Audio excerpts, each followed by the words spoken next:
은정 집사님의 기도를 들으니 목사님이 올라오셔야 되는데 제가 갑자기 올라왔습니다.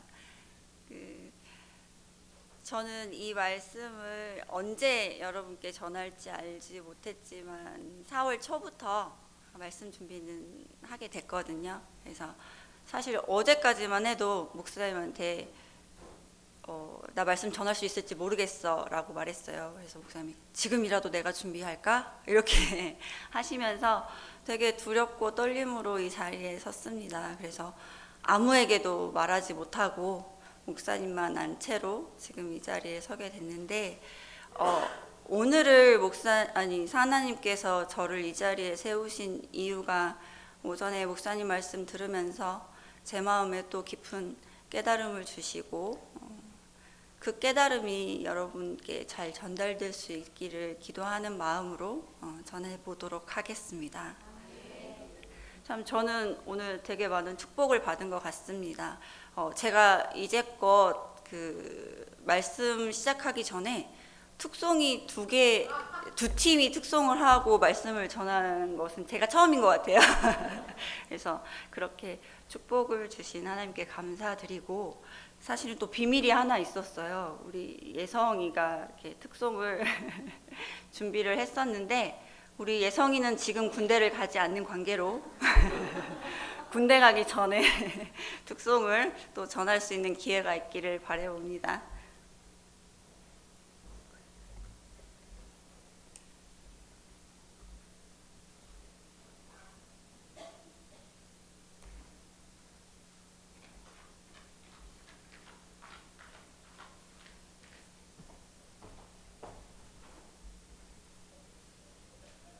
오늘 김한식 집사님이 안 계셔서 너무 서운한데 화면으로나마 김한식 집사님 한번 보여드리고 싶어서 준비했고, 우리 예성이가 이날 부르려고 했던 찬양이 뭐였을까요? 다음에 우리 예성이가 이 특송을 하게 될 때까지 이 퀴즈를 맞히시는 분들에게 제가 소정의 상품을 준비하도록 하겠습니다.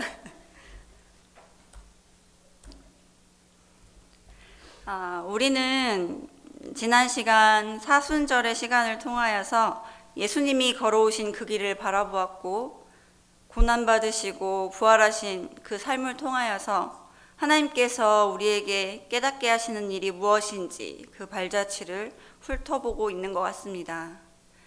이제 한 달 후면 성령 강림 주일을 맞이합니다.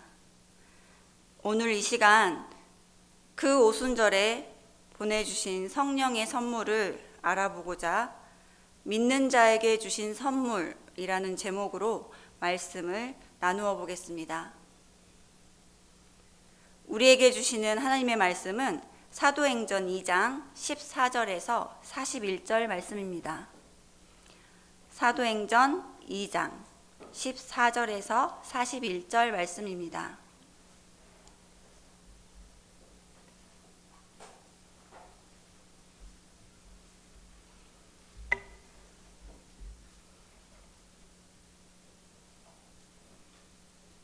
함께 교독하도록 하겠습니다.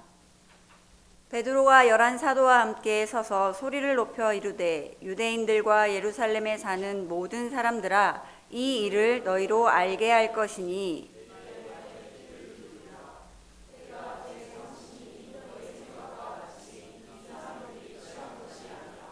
이는 곧 선지자 요엘을 통하여 말씀하신 것이니 일러스되,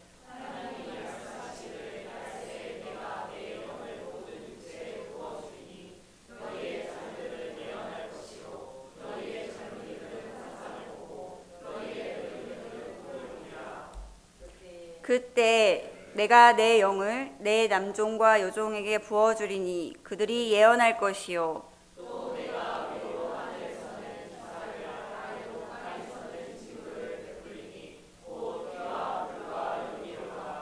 주의 크고 영화로운 날이 이르기 전에 해가 변하여 어두워지고 달이 변하여 피가 되리라.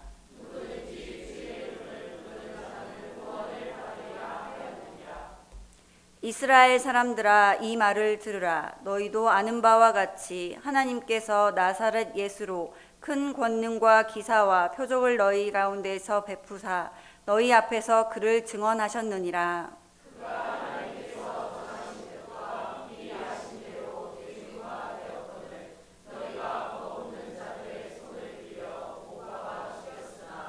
하나님께서 그를 사망의 고통에서 풀어 살리셨으니 이는 그가 사망에 매여 있을 수 없었음이라.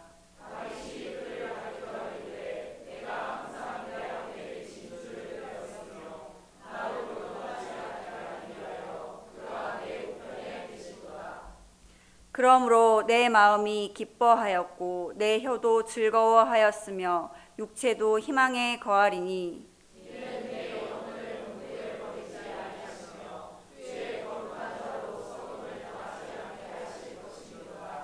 주께서 생명의 길을 내게 보이셨으니 주 앞에서 내게 기쁨이 충만하게 하시리로다 하였으므로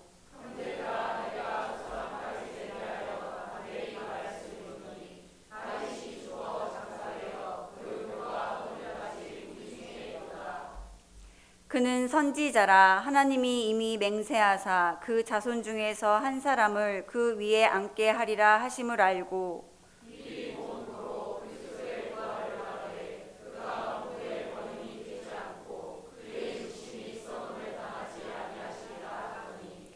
이 예수를 하나님이 살리신지라. 우리가 다 이 일의 증인이로다.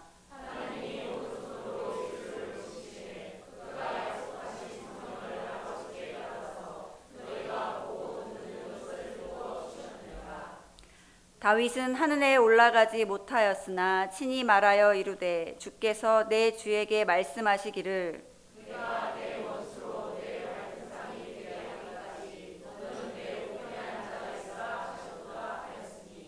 그런즉 이스라엘 온 집은 확실히 알지니 너희가 십자가에 못 박은 이 예수를 하나님이 주와 그리스도가 되게 하셨느니라 하니라.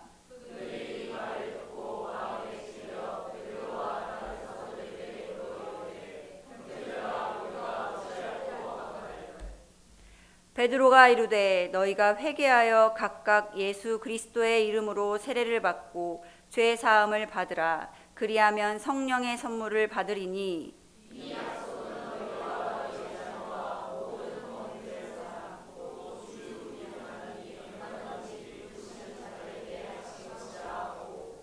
또 여러 말로 확증하며 권하여 이르되 너희가 이 패역한 세대에서 구원을 받으라 하니 그 말을 받은 사람들은 세례를 받음에 이날에 신도의 수가 3,000이나 더하더라. 아멘. 여러분 이번 봄 꽃구경들 다녀오셨습니까? 안타깝게 못 다녀오셨군요. 저희도 아직 다른 꽃구경은 다녀오지 못했지만 매주 전주에서 함양을 오는 길에 꽃을 보게 되고 특별히 요즘 우리 교회가 꽃동산이 되고 있어서 정말 행복한 마음입니다. 그런데 그 따스한 햇살에 겨우내 얼었던 땅이 녹고 이렇게 봄꽃들이 피어오르나 이렇게 하는데 지난주까지만 해도 벌써 그 추위로 인해서 우리가 꽃이 얼어 죽으면 어쩌지 이렇게 걱정을 하곤 했던 것 같습니다. 자연을 모르는 우리는 봄이 아닌 겨울이 다시 오고 꽃이 얼어 죽으면 어쩌나 이런 걱정을 하곤 하는데 이 꽃샘추위는 꽃을 죽이고 봄이 오지 못하게 막는 방해꾼이 아니라 꽃을 시샘할 정도로 봄이 가까이 왔음을 알리는 신호입니다. 이 추위를 견뎌내야만 꽃대가 단단해지고 비로소 화사한 벚꽃이 결실을 맺게 됩니다. 꽃샘추위에 대해서 알지 못했을 때 우리는 당황하고 걱정하였지만 알게 되면 꽃을 더 아름답게 바라볼 수 있게 됩니다. 오늘날 많은 그리스도인들은 예수님께서 약속하신 성령님의 오심과 그분의 사역에 대해 신비로운 현상들로만 오해하곤 합니다. 그런데 이러한 오해가 오늘날에만 있었던 것일까요? 성령님이 처음 임하셨던 그 오순절 사건 때도 사실 마찬가지였습니다. 그 현장에 있던 사람들은 난생 처음 보는 초자연적인 현상을 경험했습니다. 그중 하나가 무엇이었는지 혹시 아시나요? 바로 방언이었습니다. 오늘 아마 말씀 중에도 얘기가 잠깐 나왔을 텐데 이 각 나라의 언어로 말하는 제자들의 모습을 보면서 사람들은 저들이 술에 취했다라고 조롱했습니다. 하지만 이것은 성령님의 역사하심을 인간의 눈으로만 바라보았기에 생긴 오해였습니다. 그때 베드로가 담대히 일어서서 왜 그들에게 이런 방언의 현상이 일어나는지를 설명하기 시작합니다. 그것은 단순히 신기한 체험을 시켜주기 위함이 아니었습니다. 바로 구약의 말씀을 통해 약속하셨던 예수 그리스도와 그분의 십자가 사건을 온전히 깨닫게 하시기 위함이었습니다. 얼마 전까지만 해도 예수님을 주와 그리스도로 보지 못하여 십자가에 못 박아 죽었던 자들이 성령님이 임하시고 베드로를 통해 예수님에 관한 말씀이 선포되자 그들의 마음에 찔림이 찾아왔습니다. 비로소 하나님의 말씀이 들리기 시작한 것입니다. 그리고 그들은 베드로의 권면에 순종하여 세례를 받습니다. 그 성령님의 역사하심으로 놀라운 변화가 일어납니다. 성령님은 이처럼 예수 그리스도를 깊이 깨닫게 하심으로 믿음의 사람들이 하나님께서 원하시는 거룩한 삶을 살아가도록 이끄시는 분입니다. 그러나 오늘날 우리는 어떻습니까? 혹시 우리는 성령님이 나타내시는 눈에 보이는 현상에만 마음이 쏠려 정작 성령님이 가르치시고 계시는 예수 그리스도는 보지 못하고 있지는 않습니까? 그리하여 성령의 선물을 주심으로써 우리에게 부어주시는 진짜 은혜를 놓치고 있지는 않은지 오늘 이 시간 우리의 신앙을 깊이 돌이켜보고자 합니다. 첫째, 성령님은 믿는 자의 인간적 필요가 아닌 삼위 하나님의 일을 깨닫게 하십니다. 예수님께서는 믿는 사람에게 가장 중요한 것은 성부께서 보내신 일을 아는 것과 그분이 일하고자 하는 뜻을 아는 것이라고 말씀하십니다. 그렇다면 믿는 사람에게 가장 큰 축복은 무엇일까요?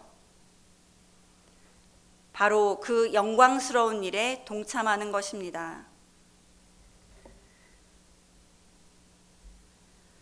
원래 인간은 죄로 인하여 삼위 하나님의 뜻을 이룰 수 없는 존재였습니다. 하지만 오늘 베드로가 선포한 것처럼 예수 그리스도께서 행하신 일들 덕분에 우리는 하나님의 뜻을 이룰 수 있는 존재가 되었습니다. 이 일에는 어떤 인간의 노력도 들어있지 않습니다. 성부 하나님께서 성자 예수님을 보내시고 성자 예수님께서는 성부 하나님께 온전히 순종하심으로 우리에게 성령님을 보내줄 수 있는 길을 열어주셨기에 가능해진 일입니다. 우리는 베드로가 성령의 선물을 받으라라고 한 말 때문에 종종 성령님에 관해서 이해하지 못하곤 합니다. 성령님을 그저 우리의 인간적 필요나 부족함을 채워주시는 분, 혹은 신비한 은사를 경험하게 해주시는 분 정도로 오해하는 것이지요. 하지만 이러한 생각은 예수님을 진정한 주와 그리스도로 믿는 것이 아니라 내가 중심이 되는 인간적인 믿음일 뿐입니다. 예수님과 성령님은 모두 삼위 하나님의 작정하신 뜻을 위하여 오셨습니다. 즉 베드로가 말한 이 일은 바로 하나님의 작정하심을 이루는 것입니다. 성령님은 예수님께서 이 땅에 왜 오셨는지를 우리가 깨닫게 하십니다. 예수님은 바로 우리의 주와 그리스도로 오셨습니다. 우리의 주인 되신 예수님은 우리에게 당신의 거룩한 일에 동참하라고 말씀하십니다. 혹시 배우 한석규 씨와 최민식 씨가 열연했던 천문 하늘에 묻는다를 보셨습니까? 아니, 안 보셨어도 우리는 세종대왕과 장영실에 관하여서 참 잘 알고 있기 때문에 이 내용에 대해서는 많이 알고 있으실 것 같습니다. 여기에서 성군 세종은 백성들이 남의 나라의 시간이 아닌 조선의 시간과 조선의 하늘을 갖게 하려는 거대한 계획을 품고 있었습니다. 당시 영의정을 비롯한 기득권 세력들은 명나라의 시간을 따르는 것이 예법이며 도리라고 주장합니다. 하지만 본질은 명나라의 눈밖에 나면 자신들의 권력과 안위가 위태로워질까 두려워하는 자기중심적인 계산이었습니다. 그러나 장영실은 왕의 마음속에 품은 거대한 꿈을 보았습니다. 자신의 안위와 이익을 걱정하는 대신들과 다르게 오직 성군의 계획만 바라보았고, 그로 인해 그는 이미 왕의 원대한 일에 함께하는 영광을 맛보았습니다. 우리 안에 오신 성령님은 우리를 위로하고 돕는 보혜사이시지만 결코 사사로운 욕망이나 나 중심적인 안위를 위하여서 일하시지 않습니다. 성령님의 우선순위는 오직 성부 하나님의 뜻이 우리 삶에 이루어지는 것입니다. 둘째, 성령님은 진리를 깨닫게 하심으로 우리 마음에 찔림을 주어 회개하게 하십니다. 예수님께서 이 땅에 계실 때 수많은 이적을 행하시고 말씀으로 가르치셨지만 죄의 문제가 해결되지 못한 사람들은 결국 예수님을 십자가에 못 박아 죽게 했습니다. 그래서 예수님은 성령님을 보내주셔서 죄를 깨닫게 해주시겠다고 말씀하셨습니다. 예수님께서 부활하시고 약속하신 대로 성령님을 보내주시자 사람들은 비로소 말씀을 깨닫고 자신이 죄인임을 깊이 고백하게 되었습니다. 예수님을 만난 베드로는 자신이 죄인이라는 사실을 깨달았지만 예수님께서 진정으로 어떻게 죄의 문제를 해결해 주실지는 알지 못했습니다. 결국 그는 두려움 앞에 예수님을 배신하고 말았습니다. 부활하신 예수님께서 베드로에게 다시 나타나 내가 나를 사랑하느냐? 라고 물으셨을 때 그는 확신하지 못한 채 주님께서 아십니다. 라고만 대답했습니다. 그러나 오순절에 성령의 선물을 받은 베드로는 완전히 달라진 모습으로 이렇게 담대히 선포합니다. 오늘 본문 38절 말씀입니다. 베드로가 이르되 너희가 회개하여 각각 예수 그리스도의 이름으로 세례를 받고 죄사함을 받으라. 그리하면 성령의 선물을 받으리니. 아멘. 죄의 문제를 해결하는 데 있어서 늘 불완전하고 흔들렸던 베드로가 이제는 정확한 해결 방법을 알게 된 것입니다. 그 유일한 길은 바로 회개하고 예수 그리스도의 이름으로 세례를 받으며 성령의 선물을 받는 것입니다. 그렇다면 과연 우리는 무엇을 회개해야 될까요? 나의 부족한 행동이나 가끔 어기는 도덕적, 윤리적 잘못들일까요? 물론 그것들도 포함되지만 우리가 진정으로 회개해야 하는 것은 예수님을 온전히 알지 못함에서 오는 우리의 모든 삶의 태도와 죄악들입니다. 인간이 온전히 예수님을 아는 길은 오직 성령님께서 말씀을 깨닫게 하셔서 마음에 찔림을 주심으로 가능합니다. 많은 사람들이 설교 말씀을 들을 때 마음에 찔림받는 것을 부담스러워합니다. 하지만 우리 마음에 찔림이 있다는 것은 사실 큰 은혜입니다. 왜냐하면 그 찔림이 바로 우리가 하나님께로 돌아갈 길을 찾게 만들기 때문입니다. 한국 불교 현대사에서 가장 존경받는 인물을 꼽으라고 하면 단연 성철 스님일 것입니다.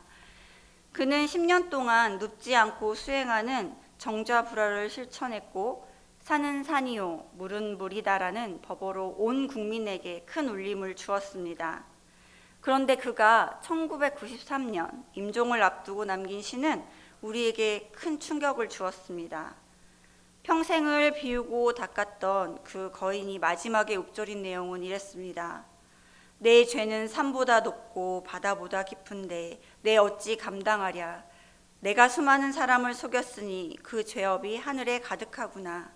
나는 이제 산채로 아비지옥에 떨어진다. 평생을 돌을 닦으며 살았던 분이 왜 마지막 순간에 이런 처절한 고백을 남겼을까요? 이것은 결코 그분이 부도덕하게 살았다는 뜻이 아닙니다. 오히려 인간의 힘으로 죄의 문제를 해결해 보려고 끝까지 발버둥 쳤던 한 영혼이 마지막 순간에 마주한 인간의 한계를 정직하게 토로한 것입니다. 이 모습은 삼위 하나님의 구원 사역을 깨닫지 못했을 때의 비극을 극명하게 보여줍니다. 성철 스님은 스스로의 수행을 통해 죄를 씻으려 했지만 마지막 순간에 본 것은 바다보다 깊은 자신의 죄였습니다. 스스로 자신의 한계를 깨달았지만 죄 해결의 진정한 길은 찾지 못했습니다.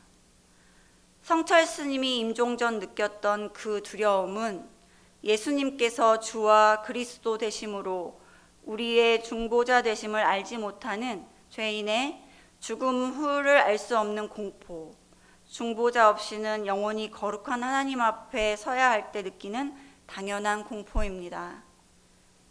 결국 인간은 성령님이 주시는 깨달음이 없이는 평생 고행을 해도 자신의 죄 아래서 절망할 수밖에 없게 되는 존재입니다. 그런 우리를 위해서 성령님은 진리를 깨닫게 하시고 마음에 찔림을 주어 회개케 하십니다. 마지막으로 성령님은 에클레시아, 즉 교회를 이끌어 가심을 통해 하나님의 뜻을 이루어 가십니다. 오늘 본문 41절 말씀입니다. 그 말을 받은 사람들은 세례를 받음에 이날의 신도의 수가 3,000이나 더하더라. 아멘. 우리는 이 말씀에서 흔히 3,000이란 숫자에 압도되곤 합니다. 그러나 우리가 진짜 주목해야 하는 것은 숫자가 아니라 그들이 무엇을 했느냐입니다.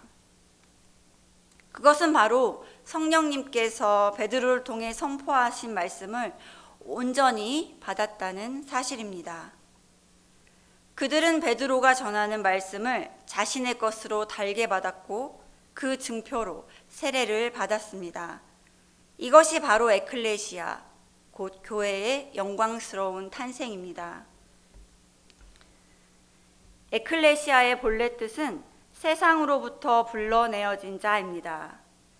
이들은 베드로를 통해 말씀하시는 성령님의 음성을 듣고 패역한 세대를 떠나 예수님을 주와 그리스도로 믿는 하나님 나라의 백성으로 구별되었습니다.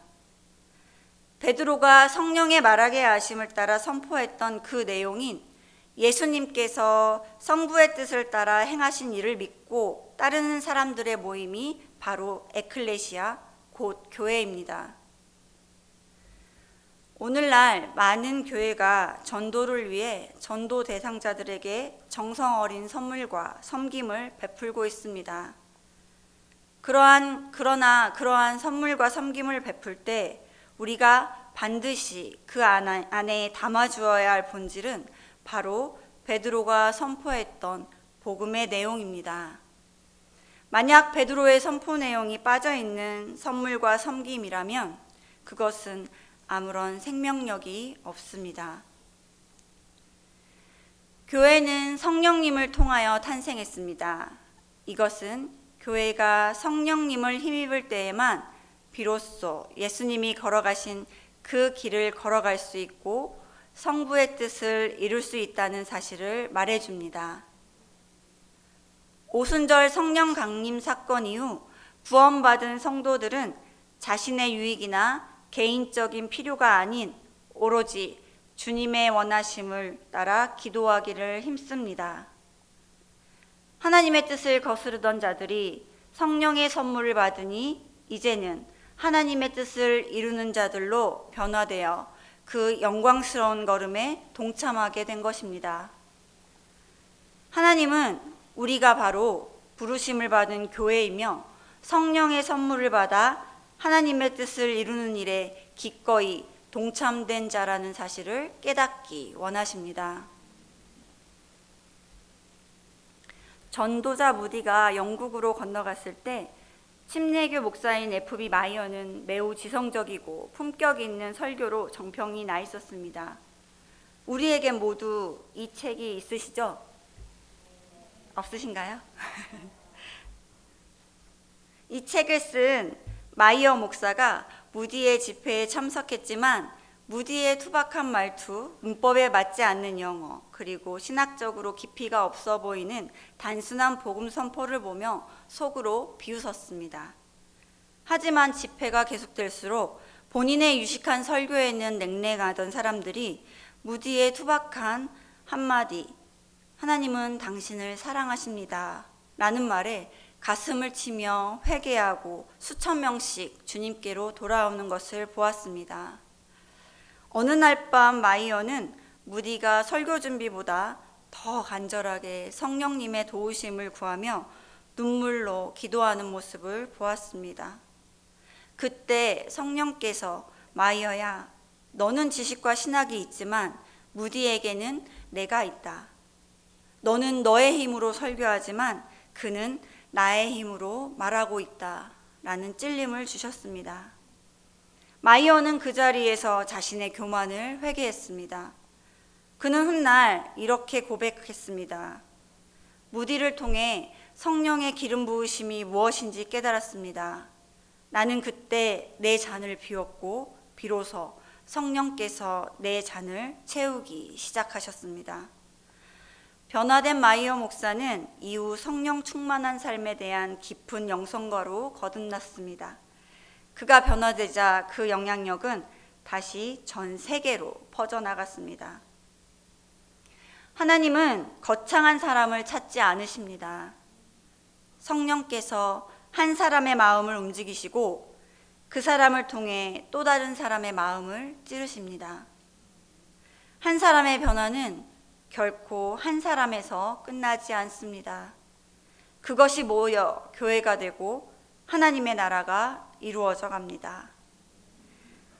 하나님께서 믿는 자에게 주신 가장 큰 선물은 바로 성령님이십니다. 하나님은 그 성령님의 선물을 받은 자들이 바로 저와 여러분이라고 말씀하십니다. 그리고 그런 우리를 통하여 지금도 이 땅에서 하나님의 뜻을 이루어가고 계십니다. 기도하겠습니다.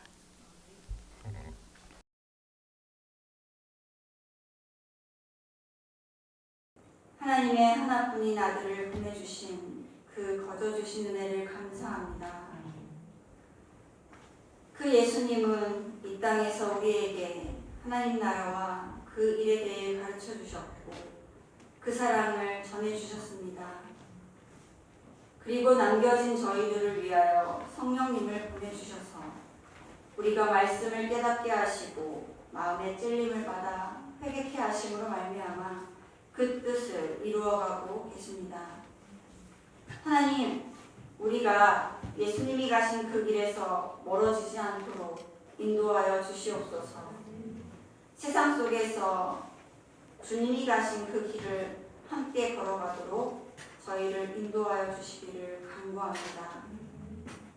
모든 것 감사드리며 우리 주 예수 그리스도의 이름으로 기도드립니다. 아멘.